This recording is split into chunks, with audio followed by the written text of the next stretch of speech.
Hello, one and all. Welcome back to Prose Notes, a graduate writing podcast. It is I, Samantha Demerly. You probably forgot I existed. I don't think they did. Maybe. We haven't produced an episode in a while. It is fall 2025. Comment down below. Did you forget who Samantha was? If you did, please don't tell me. I will be sad. I am joined in the studio with two of our newest graduate writing consultants. We have Aadi Sharma and Adam Kellogg. Go. Go? Go. Introduce yourselves. All right. Thank you, Samantha. My name is Aadi Sharma. I am a new graduate writing consultant in the KU Wingspan. I just transferred in from Arkansas Tech University, where I finished my master's degree in teaching English for the world of TESOL. Ooh. And I've just started my PhD in curriculum and instruction. I used to work at a writing center in my previous university, and now I've gotten the awesome chance to work in the writing center at Kansas University. Yay. We're so happy to have you. Thank you so much. I would clap if I wasn't worried it was going to spike the mic. It will spike the mic. Please don't clap. We'll do snaps. That's horrible. Horrible audio. Adam, who are you? Who am I? Wow, what an existential question. You're welcome. Well, hi, I'm Adam Kellogg. I am also a new grad consultant with the Writing Center, but I'm not new to KU. This is my third year of my master's degree in counseling psychology, aka my last year of my degree. Crazy. I know. And then I also went here for undergrad. So I got my degree in psychology with a minor in poli-sci and a certificate in women's and gender studies. And then the year before this, I was a GTA for the women's and gender studies department. No, Adam has put together a fantastic topic for us today. So we're going to be discussing some tips and strategies for how to get good at writing, especially for graduate students. I feel like this is a particularly tricky topic, one that is very disciplinary specific, but at some level can be addressed by just general understanding of your own skill level. Yeah. One thing I want to say before we kind of get into the meat and potatoes of this episode is that we are hoping for a little bit more audience participation. And by audience participation, I mean call for episode requests. If there is something that you, the beautiful KU graduate student you are, want to hear about, want us to discuss, if there's something particularly challenging you're experiencing in your writing, or if you want to know a little bit more about how the Writing Center can support you on your writing journey, we're going to ask that you email us your ideas at kuprosenotes@gmail.com. And not at ku.edu, at gmail.com. At gmail.com. It's so official. Adam, this is kind of your brainchild, so let's get into what are we discussing today? Well, yeah, this is my son, so I can't wait to introduce him to the world. Well, first, I kind of want to talk about how much I hear from grad students who come in for consultation. They believe in their heart that they are bad writers. They believe that they truly cannot write something that is anywhere near as good as something that their advisor or anybody on their committee has written. They believe that they're reading these articles by I'm in a lot of philosophy fields, like philosophers, and they're like, wow, I could never write prose like that. Yeah. Hey, I can tell them that it's not true all I want, but really, I'm one guy, and that's hard to believe. Aadi, do you ever find, your students are kind of thinking the same thing? Absolutely. They come in with a rush of confidence about their project, a lot of passion for their topic. Yeah. But as we get to discuss theories and their project and their ideas, you can kind of tell that they're lacking a little confidence in their core writing element strategies and skills. Yeah. Yeah, I've had multiple students, both graduate and undergraduate, come in and be like, man, I have all these great ideas, the big passion that you're talking about, but then somehow there's this disconnect between the passion that they have and then putting it onto paper. Yeah. So I find that there are a couple things that can really help. And so I've kind of pulled together a few big concepts that we're going to kind of explore each of them and talk more about what doubts might certain grad students have about this sort of advice and how can we get them to really apply it to their own writing. Yeah. Okay. So tip one, and I think this is deeply underrated, is to be a good writer, you have to do a lot of reading. Yes. So Yes. specifically in your field of study, you could be a great writer in a different field, but when you're Mhm. jumping into like a STEM field from like a classics major, Mm-hmm. you're gonna struggle with your Yeah. field. So it's good to do a bunch of reading. Um, like how do we know what good writing looks like if we've never read it? Yeah. Exactly. I've worked with some graduate students who do make these massive discipline shifts. So I was working with a student who was a math major in undergraduate and switched to a humanities field. And what I found working with her was that the majority of struggles she was having were from her faculty members who simply didn't realize that she was making that shift. And so they would critique her as if she should already know how to write in those fields. And she was talking to me like, I've literally never done this before. Like, I was, a math major and I just got interested in this topic and I wanted to go to grad school for this. And so we would spend a lot of time thinking about, okay, what are you reading in class? What kind of analysis is that? How is that similar to what you've done before? How is that different from what you've done before? And which of those readings did you like? Which of those readings resonated with you in a way that you feel like you want to emulate and you want to model your own writing process off of? Yeah. If we're talking about someone who has switched majors, I am the guy. That's big dog. Because yeah, for there my it is. undergraduate degree, I graduated with a business administration degree, Whoa. and then I switched over to the world of education, specifically TESOL, which is teaching English, Mhm. and it was a rocky ride. Yeah. And when I did my first 120-hour TESOL course, there were lots of readings that were there. And I kind of went through the process Samantha was talking about just now, and terminologies were definitely something hard to keep up with. Mhm. I was like, what is second language acquisition? What is the output input model? Mm. But I was so lucky that I got thrown into the world of writing and speaking and communicating and reading, because that's what TESOL is about. I got to really explore the strategies related to improving your writing. I think it's so it sounds like you have done a wonderful job of integrating reading into the writing process. And I think that's something that we kind of struggle with in the writing center, where students want us to kind of fix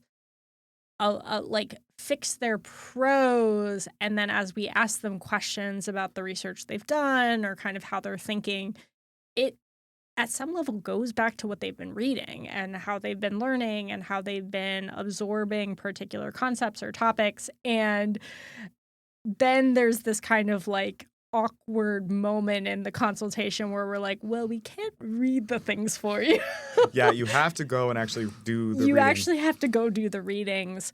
And for graduate students, this is even, I feel like, a trickier moment because there's no way that you or I can have access to the scholarship that exists for that particular field. Like, I'm not going to go read 80 articles for one particular student just to understand the context of the argument they're trying to make. Mm. So, asking students to kind of draw upon their reading experiences a little bit more not only helps their writing process, but also helps the conversation we're trying to have with them about their Yeah. research. Yeah. So for those graduate students that are coming into it who maybe don't know where to begin Mhm. with their reading, I think that can be a really daunting task because we can't do those 80 Yeah. readings for them, but No. also they have to find those 80 readings that their professor is kind of implicitly using Yeah. to explain the concepts they're learning in class. So where do students even begin to find their readings? How do you all keep up with your own field's literature? That's a great question. I feel like I'm a very interdisciplinary researcher at this point. I mean, my background is in English language and literature, so I did a lot of literary theory for a majority of my my education, and now I'm like writing center studies, I'm information literacy, I do a little bit of like rhetoric and composition scholarship. Like I do a lot of different things, and some of my own struggle with reading is consolidating all of these different ways of viewing something that I think is like the same, which is like the work we do at the Writing Center. And so finding my readings, it's like I do the Alice in Wonderland. I do the rabbit hole kind of methodology where Same. I read one thing and they mention a scholar and I go, I need to read that scholar. That scholar, Yeah, it's just snowball. Yeah, there's always a rabbit hole you can go down. Yeah. I think I'm going to agree with Adam here when he said also rely and trust your professors and your advisor and your peer. The process I've gone through with this is word of mouth, and people and students and your professor will always be mentioning and talking about the specific journals that they're trying to research or trying to use in assignments. I have a question. It's a snarky question for you guys. Please do. So, when you get that piece of advice from a faculty member, do they really mean read it, or do they mean check it out, or do they mean scan it, or do they mean skim it, or do they mean just read the abstract, get a general understanding of what this journal is? Because I've found that when faculty members say go read something, they can mean a variety of actual tasks related to the reading process, quote unquote. So I'm doing scare quotes for our listeners. Not scare quotes. It's Halloween. Scare quotes. I think it depends on your field, and it also depends on the person you're talking to. Okay, interesting. And I have found a lot of the time when I'm working in like quantitative research that the answer is go read the abstract, and then you can get what you need out of that. Maybe read the conclusion, and then you're good. With especially philosophy and women's and gender studies, a lot of what they mean is go read it and go learn these key concepts because they map out the rest of the literature, which, again, something I'm doing literally today. Yeah. What you can do instead, go to a blog that explains it in human being terms. Yeah. I mean, truly and honestly, Yeah. I've been reading a couple of like psychology blogs that are like big, controversial kind of blogs, but they introduce these subjects in more digestible ways. So then when I go back and read the deep, intense literature, I get a good understanding of what those terms literally mean. Yeah. So when you're being asked to read the literature, it's often not because this person's like, I love this specific author. It's because the introduction that they give to the topic is important. Yeah. So that's where I usually fall with my reading. Aadi, what about you? Do you find that they usually mean to read the whole thing? One of the things that I found, and I'm going to mention this because we are in the age of artificial intelligence, is that my PDF Acrobat Reader app, whenever I open an academic article, gives me a generative AI summary option. So if you click that button, it just gives you very good summaries of an 80-page article. And then all of the main points are there in bullet points. They're paraphrased, and the page numbers are there. And you can really get a good outlook and idea about what that article is, so you can move on to a different article and then compare those two and write up your summaries or go in depth into your field of study and actually start making the connections. Now, Adam, I have no problem with that.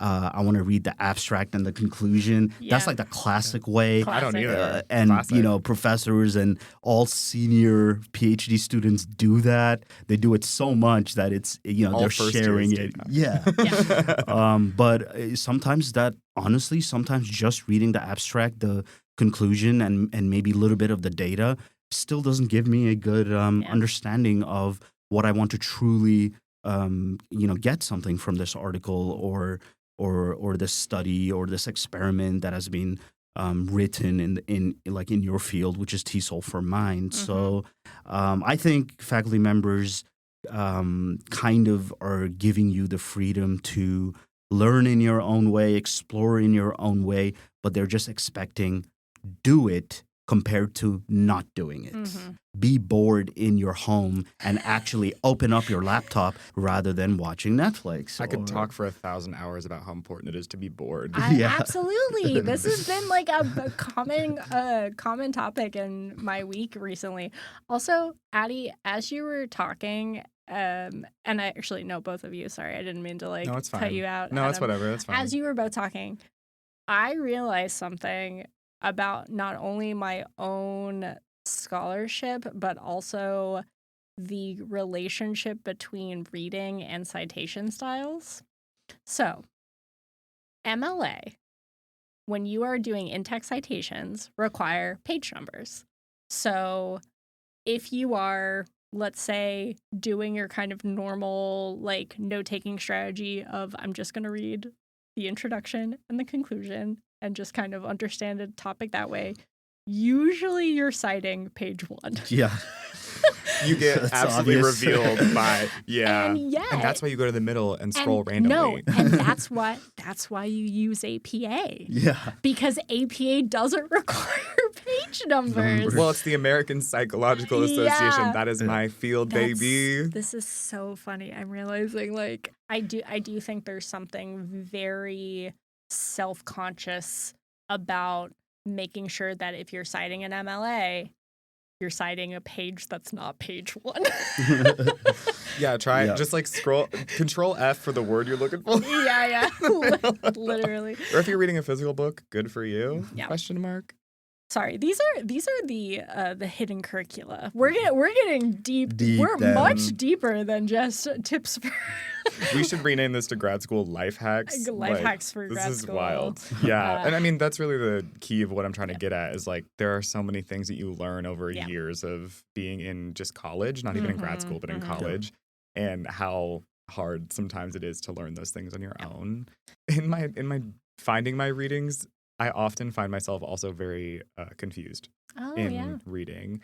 I think about like while we're talking about like citing specific page numbers for a specific topic, sometimes I'll cite something and I have no idea what they were actually trying to say. Yeah. I read through the whole thing. I promise I did that time. Yeah. And I still don't know, which is why I kind of lean on like blogs or other people like on Reddit. Sorry, I'm a Reddit freak. That's fine. I'm a Reddit freak too. Reddit is the last bastion of truth. You will never find my Reddit account, but it exists. Yeah. And I love to read everybody's input. And everyone's so opinionated on Reddit that you'll always get a good answer.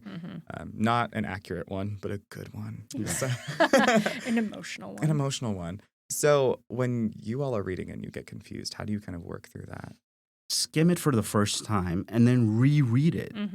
Rereading is a powerful tool. Yeah. You will come across content and sentences and terminologies that you just didn't pick up on compared to the first time that you read it. And things make sense more. Yeah, I think rereading is incredibly powerful and unfortunately very underrated. Yeah. I find that for myself, if I'm really struggling with a particularly like a sticky paragraph or sticky concept in a article, I mean we do this in the writing center, but like I will read it out loud and I'll squint at it, and then I'll read it out loud again, and then I'll squint at it, and then I'll kind of pace around my apartment, and then I'll go back to it and I'll be like, Good. okay, so Get your body involved in the process. Yeah. an embodied reading process is really, really helpful. So the other thing, and Addie, you mentioned this, finding other articles that engage with that idea. I think one thing that's very helpful about scholarship nowadays is you have a lot of articles that are dealing with concepts that are older. So, you know, you're reading an article from 2025 that's dealing with a concept from 1984, and you get that modern interpretation of it, and you also get the updated interpretation of it or the more current use of this particularly tricky or complicated idea. So, you know, rely on other scholars who are already doing that work. Like, you don't have to recreate the wheel. You don't have, you know, you can get other people to help you, especially on Reddit, but also within academic journals properly. So everybody's going through it. You just have to find the person who's also going through it. Yeah, absolutely. I think that part about tracing scholarship is really important too, because all of our fields had to start somewhere. All of the concepts that we're learning about, someone had to come up with for the very first time. Yeah, I was doing some research earlier today, and what I found was that there are scholars who actively introduce concepts in their scholarship, and then when you go interview that scholar, they go, yeah, I didn't really like the term I used. And so it's also helpful to remember that these concepts aren't, they're not set in stone. They're constantly evolving. Sometimes the scholar who introduces it is like, yeah, that was a bad word. Like, I should have done a different word to describe the thing, because, at some level we're all making it up as we go. We're all being so brave about it. We're being so brave. So brave and so smart. I think that a lot of people, students and graduate students in general, when they find something and it's in that academic journal format or it's part of a journal that's really important, there's a sense of respect there, and they probably just, at least for me, like, I accept that it's already a article that's written very well before even reading it. So I'm really stuck with the article. So what I'm trying to get at is, if you find an article and you're just not connecting with the language style, the wording, the academic explanations of how the theories are discussed, then maybe that article isn't for you. Because guess what? There's other literature and articles out there. Yeah. And you can research, you can move on, and you don't owe the author anything. You can give him a clap in your mind and say, thank you, but not for me. Yeah. That reminds me of the feminist theory class I'm in right now. We have a running bit. We've had it for the entire semester. We read a book very early on called A Book of Waves by Stefan Helmreich. I love it. It is really great. I think a lot of the theory in it is really interesting. And he leaves it so open-ended that it's just kind of a creative space to play in. Everyone else in my class hates that book. Interesting. Hates it. And so I keep joking, I'm like the 12th angry juror. Like, I'm going to get everyone to like it. And he keeps coming up.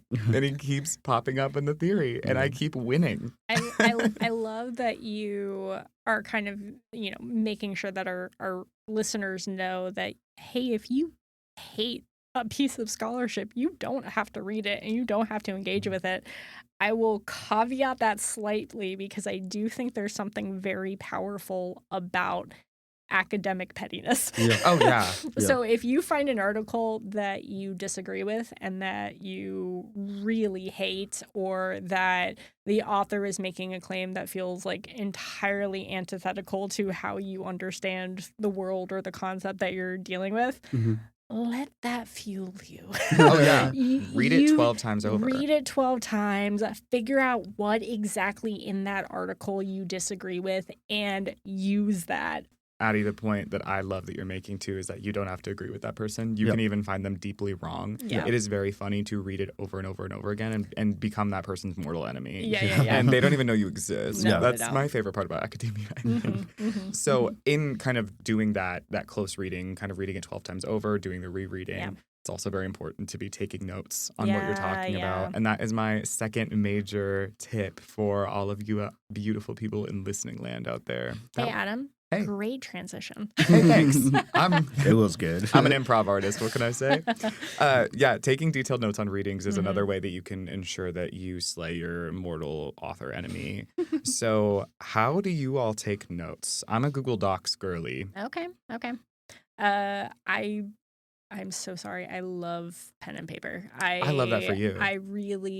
I thrive on the physical embodied nature of notes. I also enjoy the process of transcribing my notes into digital formats, because it forces me to return to those ideas and think about them again and think about them a little differently. Do I want to transcribe this quote verbatim, or do I want to paraphrase it for myself? So I love a pen and paper.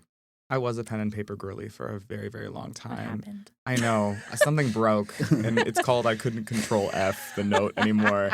I know what happened, Adam, and that's me as well.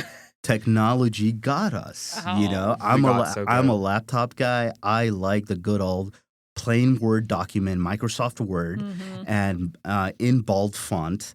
Use bullet points and just write out your notes and press enter and write another note. And as you're writing that, you're making all these connections in your head saying, oh, well, this is what it means. Oh, this is what it could mean. And then so on. And Mhm. also organizing your articles according to their subject in a specific folder. Mhm. Readings for week 1, readings for week 2. This has to do with multilingualism. This has to do with translingual practices and just putting it in there. Even going as far as making sticky notes on my desktop home screen Oh. that you just write keywords that appeal to you, that remind you of that article, that web page, that internet journal website, or anything really that gives you that reminder that this is what it was about.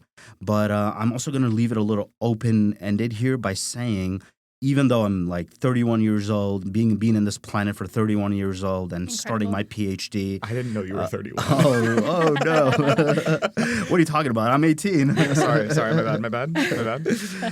But I'm still actually, even though I do these things, I'm still learning how to make Absolutely. notes. I think it's a never-ending process. And to be honest, in high school, 15 years ago, I wasn't big on these things. Yeah. And my academic journey, doing a PhD, doing master's in English teaching, reading all these articles, it's changing me as a person and really,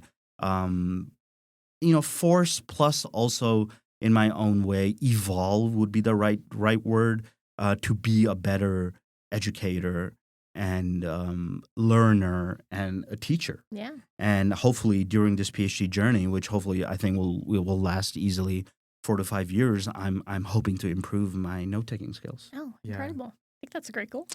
I still love that you're a pen and paper girly, Thank Samantha. you. And I Yeah. also, Aadi, I am so with you on just like being able to better organize my notes like week to week. I find that often then my note taking gets jumbled because I like to use the same notebook for like one class I'm in, and it ends up getting jumbled between the readings and the class. Whereas I feel like Google Interesting. Docs offers me, and I know I could just get another notebook, but Sure. I love the planet. So I'm sorry, I love small business. Go to Wonder Fair.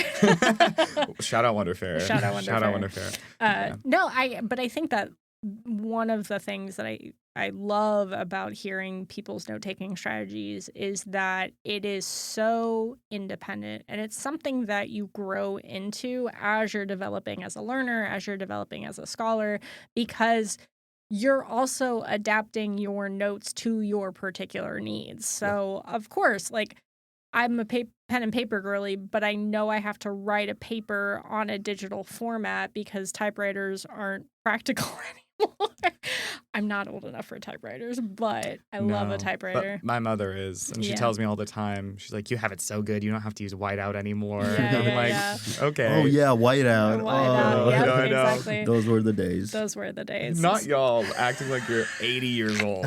Gracious, I'm not that young. I promise. Back in my day, when we had whiteout. You whippersnappers. You whippersnappers. That's what y'all sound like. Thank you. I appreciate it. Yeah. But really, like we're constantly evolving our note-taking strategies for the particular task at hand. So one of the things that I find very useful about kind of this day and age is that because there are so many different things to read, there are also a bajillion ways to take notes. Yes. So like you both have mentioned Reddit a couple times.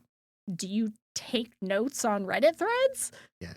Incredible. I have, but not always. No, I will every once in a while, if it's not because of the like actual like scholarship of the work they're doing, Yeah. but the way that they're like attaching their own personal experiences to things. Sometimes I will cite Reddit in papers that I Incredible. write. I will take very detailed notes and try to connect it to the other literature that I'm reading. And Yeah. that's why every time people read my notes over writings, they say, I've actually been told multiple times, I read your notes and I feel like I'm having a panic attack. Oh, I'm like, well, yeah, wow. because I have so many ideas. They all have to go Yeah. down. They have to go somewhere. I can navigate them fine. Yeah, They're yeah, not yeah. for you to read. Well, and that's, I mean, I think that's true of note taking. Is it's very personal. Yeah. It's not something, and I think this is true for graduate students, it's not something that somebody else reads.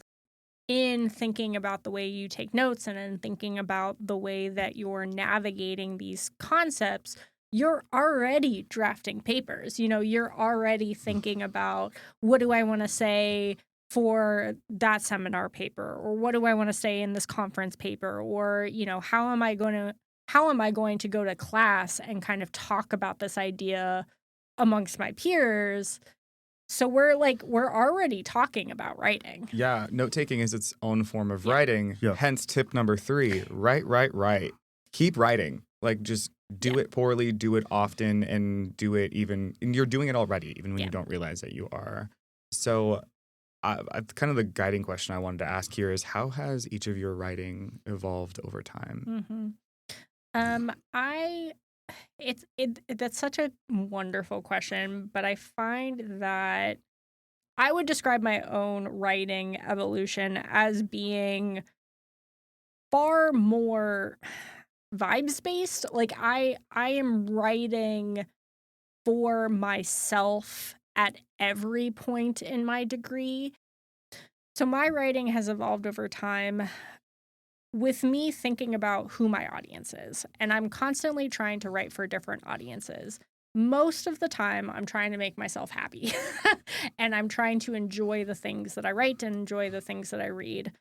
However, because I was in a dissertation, I was in a PhD program and I was trying to write for my advisor, there was a period of time where my prose was incredibly purple. Like I was writing that like highfalutin English PhD prose that I know in my heart was a performance. I was trying to perform a particular level of intelligence and competency and clarity that, while I'm proud that I did that, that doesn't feel like me.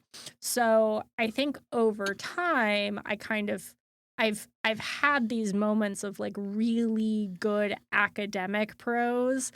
And nowadays, I find that my writing is far more dedicated to a broad audience, that I want to write for people who want to meet me at a level and I'm writing for people that I believe have high intelligence, but don't necessarily want to struggle through sentences. Yeah. Yeah. It sounds like maybe the reading of the word evolved, and something I agree with is that it's sort of linear. It assumes this linearity. Yeah. Whereas yeah. it's really not It's not. how it is. So I guess a better question is, how has your writing ebbed and flowed, Yeah. changed over time? Yeah, Yeah. absolutely.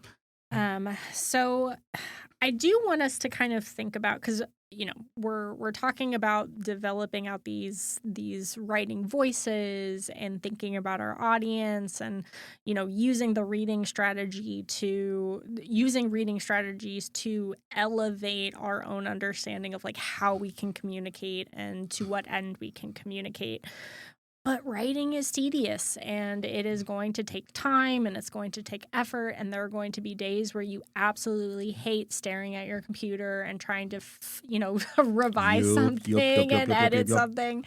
So tip number 4, edit often, edit critically, and most importantly, edit kindly. What are some of the strategies that we have for the point in the writing process that I think most graduate students really struggle with? The way that I've put this into practice for my own writing is, I found that to kind of delineate between like editing and drafting like over and over is not helpful for my style. What I tend to do is I'll write a paragraph out and I'll then reread it a few times and be like, is this really like, are there word choices I can make differently? Are there different, like, is this conveying what I want it to convey? Yeah. I'll go back later and edit it as like a big document, but I like to edit as I go. This Okay. is good for me. I know Yeah. it's not great for a lot of people to do, but it just works with mine. The other thing I think about with that strategy in particular is just my editing process is part of my writing process. It helps me kind of merge them together. And that way I don't have to feel so anxious about going back and like feeling like I am just a critique, like a Yeah. critic on my own paper. Instead, Yeah. I can like be both roles at the same time. I can kind of ebb and flow, and it doesn't make me as anxious. I see. Yeah. I just love editing. Do you? I love giving feedback, Wild. especially to myself. And right now, at the peak of my writing, which is during, I've made it all the way to a PhD, doing all these dissertation, working at the Writing Center. When I actually have the patience to finish something and write, let's just say it's like a 10-page philosophy paper reaction paper that I handed in a week ago, just going through that and listening to your own inner academic voice, but also listening for improvements and going through that and checking to see if there's a coherent flow, as I tell my students, is very rewarding. It just helps out my confidence and gets me more calm. I think there's a plethora of ways that you can do revision. Yeah. Right? And the one that I'll bring up, the obvious one, is our own Writing Center. Yeah. You can come to the Writing Center and, get help, right? Not the shameless Did you know plug. that? The shameless plug. Absolutely. Yeah. But I do believe that for all of us, there's kind of a point where revising on your own isn't like it stops being as productive. Yeah, because absolutely. Yep. when we're writing, we're often writing for audiences that we can't anticipate what they're not going to understand. We can't anticipate what they're going to need. And so there is so much value in talking to anyone, getting feedback from a lot of different people with regard to what you're writing and how you're saying it and like what's missing in your thought process. When I am writing, I'm often, very much relying on just kind of my own understanding of a topic. So when I'm revising, I'm constantly asking, what does my reader need? What am I missing from a particular argument that will help my reader follow my own logic, that will make them juror number 12 and they're on board with me now. Yeah. And I think that, the Writing Center hires a lot of incredible people that are very good at this. Yeah. Yeah, Aadi's really good. Yeah, and Thank Adam. you. Adam too. Sorry, there's someone else in the room? Adam. Sorry, who? Adam. Thank you. But but I think one of the things that I like about our center is that, to tip number 4, we edit kindly. Like we're really here to make sure that you feel like this is your paper, that we're empowering you to make the choices about what you want to change, how you want to frame things. And we're going to do it in a way that like, we're your cheerleaders. We believe in you. And also like, we know that you can do this. You've got the ideas in your head. We're just here to like help you frame them in a more effective or clear way. Yeah, a whole lot of my consultations will end up taking the turn talking less about the grammar or even the structure or specific like clarity within different parts of the paragraph, but more about empowering the student in front of me to convey what they're trying to convey. Yeah. Like we build up that excitement about writing again. That's what kind of brings people to get motivated to do the editing. So I think editing kindly and also editing passionately is a major deal. Absolutely. And catching it in all sorts of the writing process, kind of what I was trying to dig at with editing my own work all the time. I also will often pass off my laptop to a friend next to me and be like, does this abstract make any sense? Yeah, absolutely. And just keeping going and going and going, editing and editing and editing and making it, like kind of watching your paper morph and form and change. Yeah. Even as I'm editing or proofreading my own work or revising my own work, I will be like, hey girl, that's not really clear. How can we say clear? Like literally to myself. Yeah, I often go, hey diva, like when I'm writing my own paper. Yes. That kind of leads me to another question I want to ask in this sort of topic is, when do you find you get the most stuck during the revision process? That's a great question. I think for me, it tends to be pretty early in the revision process because, like you, Adam, I stream of consciousness write. So I'm often dealing with very big amorphous ideas that I then have to coalesce into something coherent. So my dissertation advisor was honestly wonderful, and I think she did a very good job of giving me feedback. And she would often, the most useful thing about her feedback was that she was able to pinpoint for me the things that I was missing and pinpoint for me the things that were working really well, which is honestly the feedback I needed. So, she would kind of help me identify what was the core of the argument, and then also like what I needed to sharpen a little bit or what I needed to clarify. And that once I got that, usually the rest of the revision process was pretty fast. For Yeah. me, that makes me think of I'm usually pretty solid at finding the core of my argument, but where I struggle is finding the connective tissue between two Oh, concepts. yeah. And it's often that I haven't done the reading as Yeah. depthy as I would like to. So I find that the most helpful thing is to go to somebody else and be like, where am I missing? Like, where are you Yeah. falling off of my argument? And they Yeah. can usually point to a place. Yeah. I'm like, oh, well, I knew what I was talking about. Let me help you get there. It's Yeah. kind of more like, oh, you poor baby, I got you, Yeah. rather than like like just guessing and guessing and guessing and making Mhm. myself feel bad that I can't connect it. It's like, okay, there's literally something missing here that I Yeah. need to find. Yeah. I Absolutely. I think for me it's the audience. Being able to write for multiple audience is always Mhm. challenging, Yeah. and dealing with that inner voice again when you're looking over your essay, and when it turns out well just for your professor, that's great. But what about a beginner? Yeah. You Yeah. know, I think what I like about this bit of the conversation is that it almost goes back to that reading process a little bit. And what we're really describing is who is the best reader for your work. Sometimes the best reader for your work is you, and you can kind of help yourself navigate that process, and you can be kind to yourself throughout that process.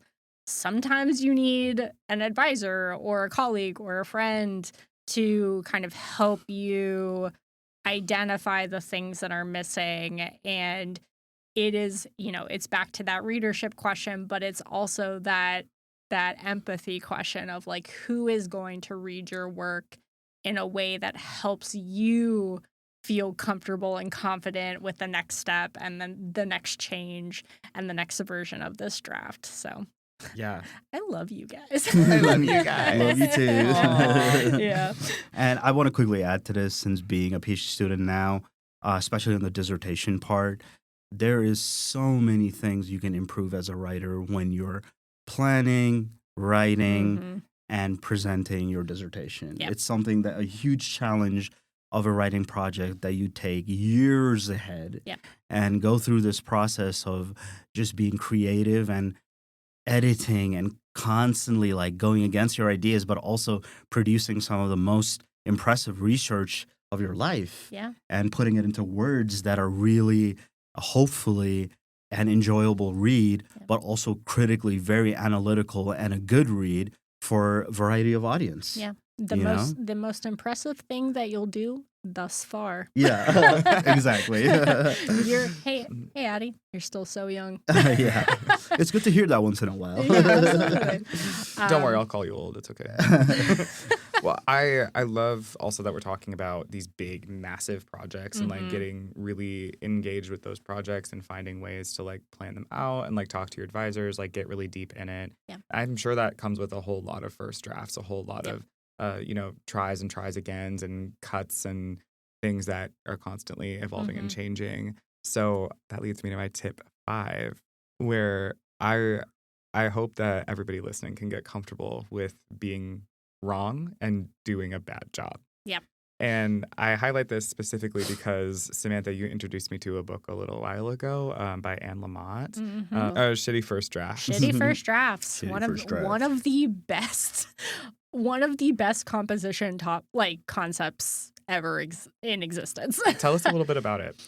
So Anne Lamott is a journalist and does a lot of different types of journalistic practices. And so she has produced a book called, so Anne Lamott's Bird by Bird. She introduces this idea of the shitty first draft. And for her, it is absolutely what it sounds like. when you are drafting, she recommends writing the shittiest first draft you can possibly do. And the reason is because no one's going to see it and you just need to get started. So this idea is just getting writers past the initial fear of the blank page, which we know a lot of graduate students experience.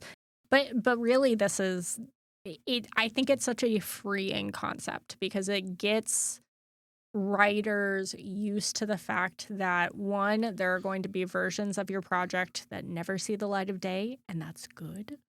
And there are going to be versions of your project that you are working with that can become the next draft or the diamond in the rough, because what you're doing is you're digging in the dirt and you're, clawing away all of the refuse that you don't need anymore in order to get to the core and the clean draft that you end up turning in.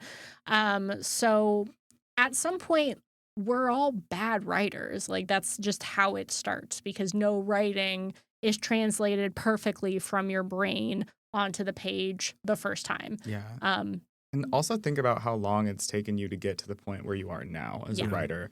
I mean, when you were in third grade, you were not writing this amount of prose. You had to learn a lot of conventions and also read a lot. I found a bee, and the bee was in the park. And when the bee was in the park, like, literally. When are you publishing that? That's so good. Oh, thank you. But yeah, like as a kid, you're learning how to bring these big complex ideas together, and so now you're at a point where you're making these very complex ideas a lot smoother and a lot easier to understand. This is another step in your learning process, is doing it. As a kid, how many drills did you have to go through of just writing stuff? Yeah. Of like, how many acrostic poems did you have to write like for your second grade Christmas party? Truly, the way that we get good at it is to do it, which is why I love Anne Lamott's concept of a shitty first draft, because it's doing it. Yeah.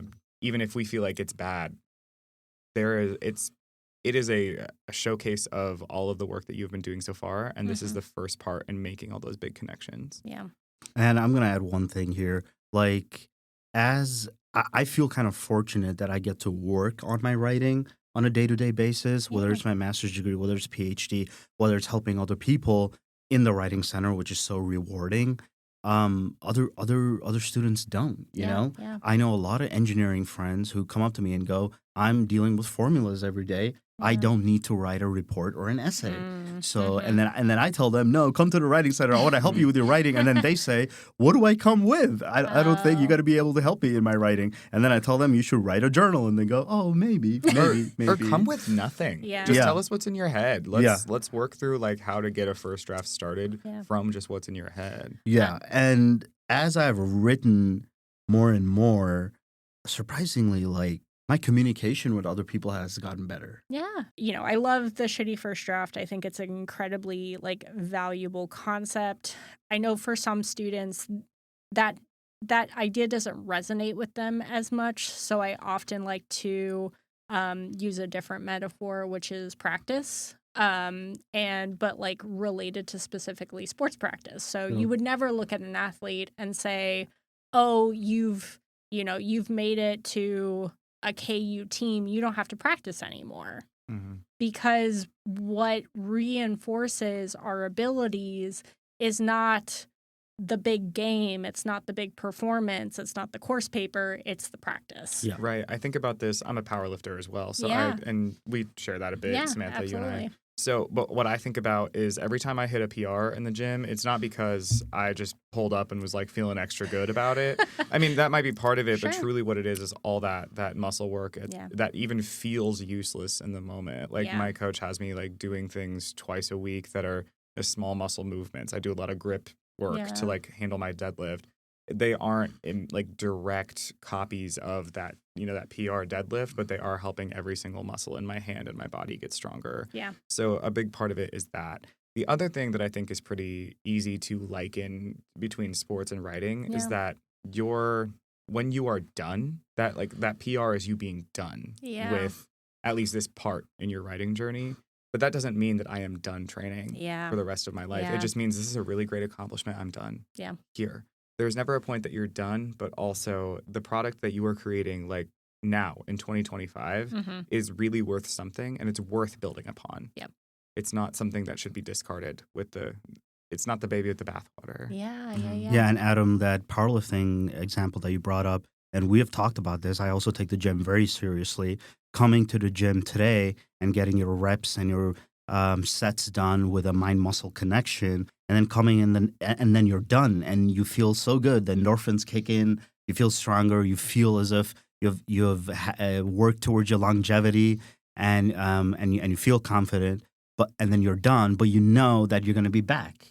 And you're going to be back the next day. You're going to be in the grind. You're probably going to be repeating it, but you could always do that set better. Yeah. Maybe there's a certain different amount of weights that you can lift. Maybe you can increase your weights for a PR. And all these tools that go into for the betterment of yourself, but it's never ending. Yeah. Yep. So that kind of leads me to my sort of the question I want to close us out with is how do we know when we're done writing, even if it's not like the best it could ever be, but it's perfect for us now? The answer is when you turn it in. and even then, it's still technically not done because you could go back to it and revise it again or turn it into a different journal article or adapt it for a conference. And I think that is a scary concept that as I have gotten older and more used to this type of work has become the thing that I love. One must imagine Sisyphus happy.